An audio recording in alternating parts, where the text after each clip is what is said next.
Bonjour mes élèves de deuxième année bac option français. Alors dans cette vidéo, on va faire la suite de la correction de la série d'exercices transformation chimique qui s'effectue dans les deux sens. Alors dans cette vidéo, on va faire la correction de l'exercice 5. Voilà l'exercice. Une solution S d'acide benzoïque C6H5COOH de concentration massique Cm est égale à 1,22 g par litre et un pH est égal à 3,1. La première question, quelle est la base conjuguée de l'acide benzoïque?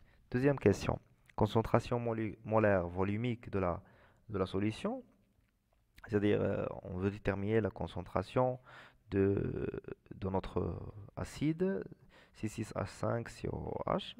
On donne la masse molaire atomique suivante, les masses molaires atomiques de l'atome de carbone, l'oxygène et l'hydrogène. Calculer la concentration molaire volumique de la solution étudiée. Troisième question, taux d'avancement de la réaction. Alors, petit a, écrire l'équation de la réaction associée à mise en solution à cause de l'acide benzoïque, c'est-à-dire la réaction de l'acide benzoïque avec l'eau. Petit b, calculer l'avancement maximal qui serait obtenu si la réaction était totale en raison sur la préparation d'un volume de 200 ml de la solution S. Petit c, calculer l'avancement final de la réaction S de la solution S. La dernière question calcule le taux d'avancement final de la réaction. D'accord? Allez-y. La première équation, calculer quelle est la base conjuguée de l'acide benzoïque. Alors l'acide benzoïque c'est C6H5COH. Alors sa base conjuguée c'est C6H5COO-. D'accord? Alors ça c'est l'acide benzoïque,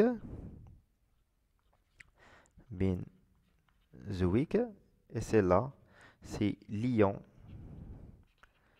benzoate. D'accord? Alors le nom, nomenclature de la base conjuguée de cet acide. C'est clair? La deuxième question, alors calculer la concentration molaire volumique. Alors, la concentration molaire, c'est quoi? Par définition, c'est la quantité de matière sur le volume. La quantité de matière sur le volume, alors on sait que la quantité de matière, c'est quoi? C'est la masse sur la masse molaire fois le volume V.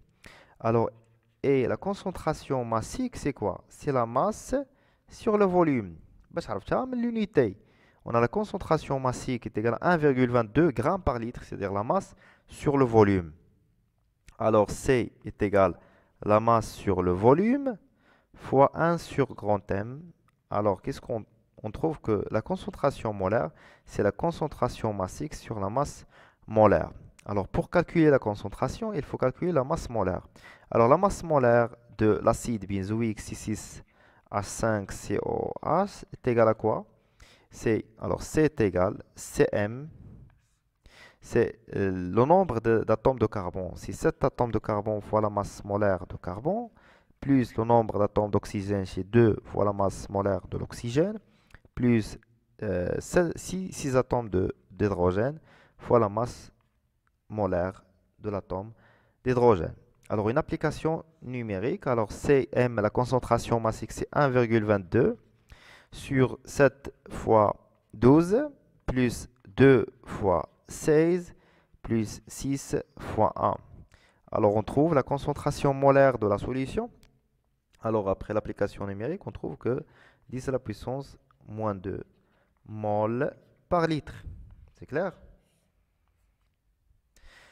En passant maintenant à la question 3. Le taux d'avancement de la réaction. Pour trouver le taux d'avancement, il faut écrire la réaction, l'équation de la réaction associée mise en solution aqueuse de l'acide benzoïque.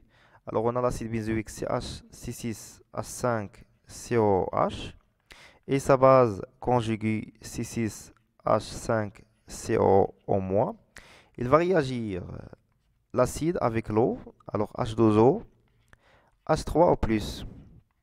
Alors d'autres réactions, l'acide avec l'eau, d'accord, puisque on est dans une solution aqueuse. D'accord? Alors, c'est C6H5COH plus H2O. Il va donner, on va faire juste une seule flèche, pardon. Alors, C6H5CO- plus H3O+. Alors, on va faire le tableau d'avancement qui va nous aider pour répondre aux questions, à la question petit b, petit c. D'accord? Alors, C6H5 COH plus H2O, il va donner C6, c'est les ions benzoate, COO-, plus les ions oxonium H3O+. Alors, initialement, on a ici C fois V. Déjà, l'eau, puisque on est dans une solution aqueuse, c'est en excès. CH3, 0, C6H5, CO- 0 et H3 plus 0. Alors, CV moins X, toujours en excès, X, X.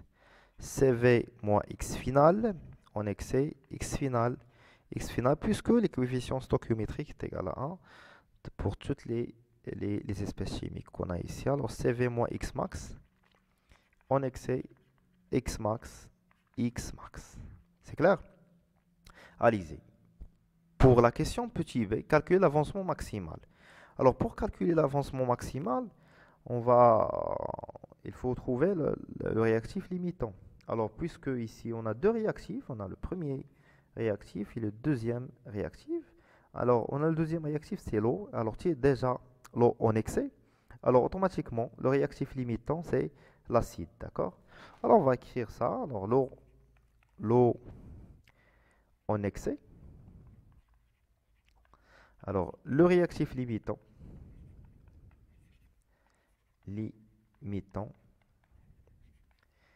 et l'acide benzoïque. Alors, puisque c'est le réactif limitant, alors CV moins X max est égal à 0.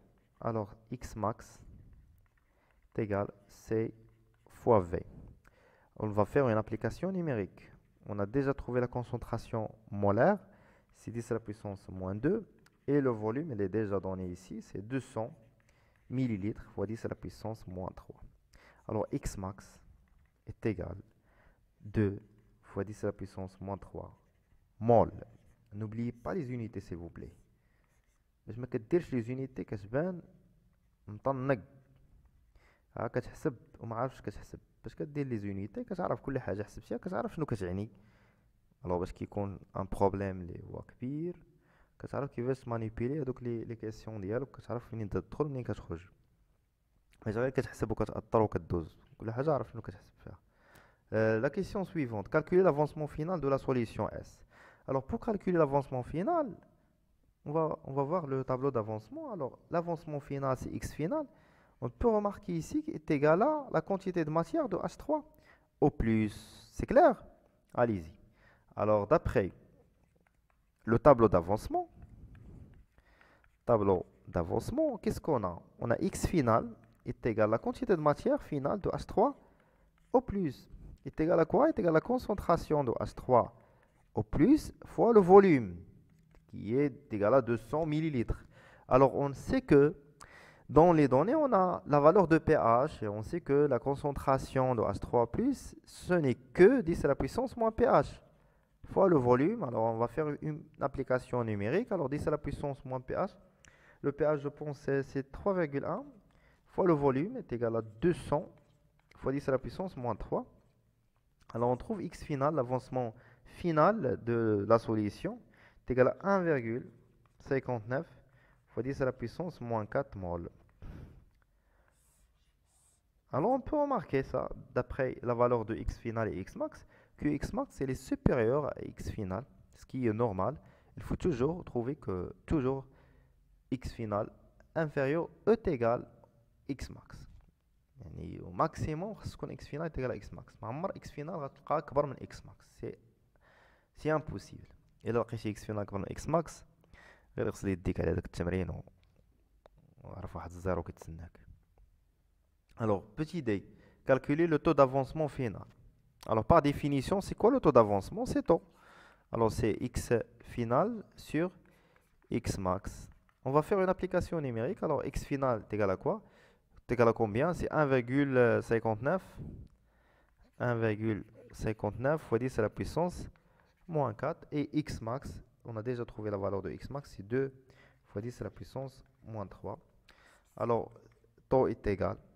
On va faire l'application numérique. On trouve que 0,785 est égal à aussi 7,95, pardon, 95%.